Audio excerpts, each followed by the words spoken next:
कल मैंने कोडा में खाना खाया 95 रुपीज लिए और मैंने गूगल पे किया तो अंदर की डोकरी बोली 85 और वो कहे अरे यार मैंने कहा यार मैंने पैसा भरा मैं की रसीद आ गई मैं देख रसीद तो 95 पे अब डोकरी गलत बोल रही है तो हकीकत तो ये है कि सही नहीं।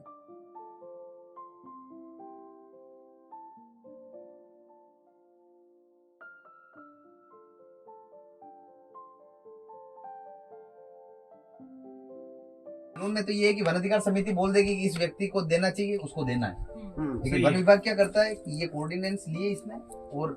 गूगल अर्थ पे डालता है और उस पे उसका इमेजरी आ जाती है। तो उसमें आ जाता है कि वो ये देखते हैं कि 2004 में इसका क्या कब्जा था, इस जमीन पे क्या स्थिति थी, तो वो उसको देखते हैं। तो फिर वो बता देते हैं अरे यार ये तो सूखा दिख रहा है, चलो इसका तो कब्जा नहीं था, हटाओ इसको। अरे यार यहाँ पे तो मेरे को 2 पेड़ दिख रहे हैं, चलो हटाओ इसको,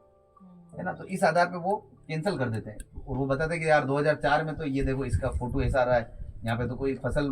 उगी हुई नहीं दिख रही है, यहाँ पे तो मकान बना हुआ दिख नहीं रहा है इसके अंदर, तो उसको वो मान्य कर देते। तो ये बहुत बार हमने बहुत एक्सपर्ट से भी राय ली, तो उनका कहना है कि बहुत बार जो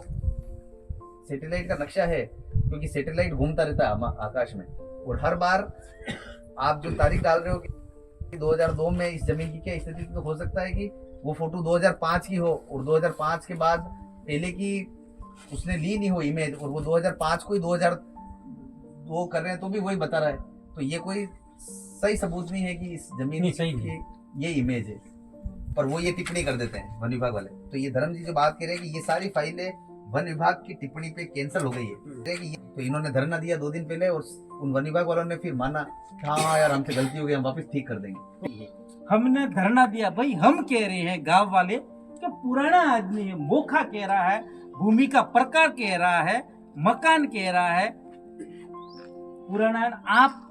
आपका वो गूगल कह रहा है कि नया है, तो ये गलत है। तो हमने धरना दिया, यहाँ बंद नाका है पास में दिया, 2 दिन बैठे और फिर उन्होंने कहा देखो मानवीय भूल हो सकती है, इसको हम सुधार करेंगे और वापस दोबारा गूगल को और दौड़ाते हैं। क्या कहता है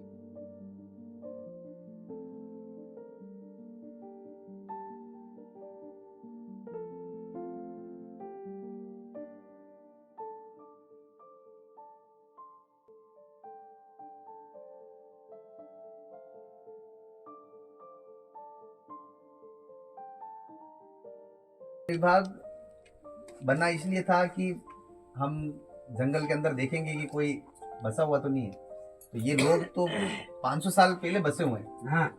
ये इसी जंगल में रहते हुए आ रहे हैं, और वन विभाग इनको कभी भी इनको ये नहीं बताया, नोटिस नहीं दिया कि तुम इतने पुराने क्यों बसे हो, क्योंकि जो भी जंगल के अंदर रहा है वो ऑटोमेटिक इंक्रोचमेंट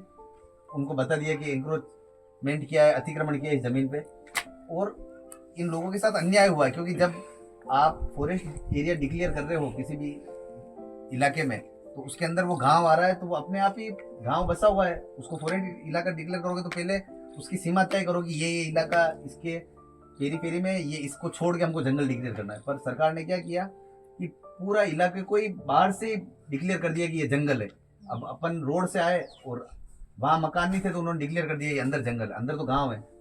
तो कानून ये कह रहा है कि आदिवासियों के साथ जो ऐतिहासिक अन्याय हुआ है उसको ठीक करने के लिए कानून लाए। तो इस कानून को 3 महीने में प्रोसेस है, 3 महीने का। 3 महीने में अगर कोई व्यक्ति दावा पेश करता है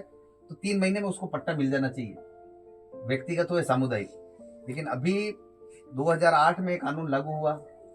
1 जनवरी 2008 को, और आज 2023 चल रहा है, तो 15 साल हो गए, यानी 14 साल में तो वनवास भी पूरा हो गया था, पर इनको उससे भी ज्यादा हो गया, 15 साल हो गए। ये लोग अभी इंतजार कर रहे हैं कि हमको पट्टा मिलेगा तो हम इस जमीन पे कुआं खोद सकेंगे, हमको पट्टा मिलेगा तो हम यहाँ पे लाइट ला सकेंगे, हमको पट्टा ये लोग मिलेगा तो पंचायत हमारी जमीन पे भूमि सुधार का काम करेगी, हमारे को पट्टा मिलेगा तो एक डिग्निटी भी आएगी कि यार इसके नाम पे जमीन है। अभी क्या है कि जमीन तो इनकी है पर कागज इनका नहीं है। तो हम यही नारा देते हैं कि हमको इस जमीन से हटना नहीं है, कि जमीन हमारी और कागज तुम्हारा, कि कागज तुम्हारा भले होगा, हम तो कागज की लड़ाई लड़ रहे हैं, जमीन तो हमारे पास ही है।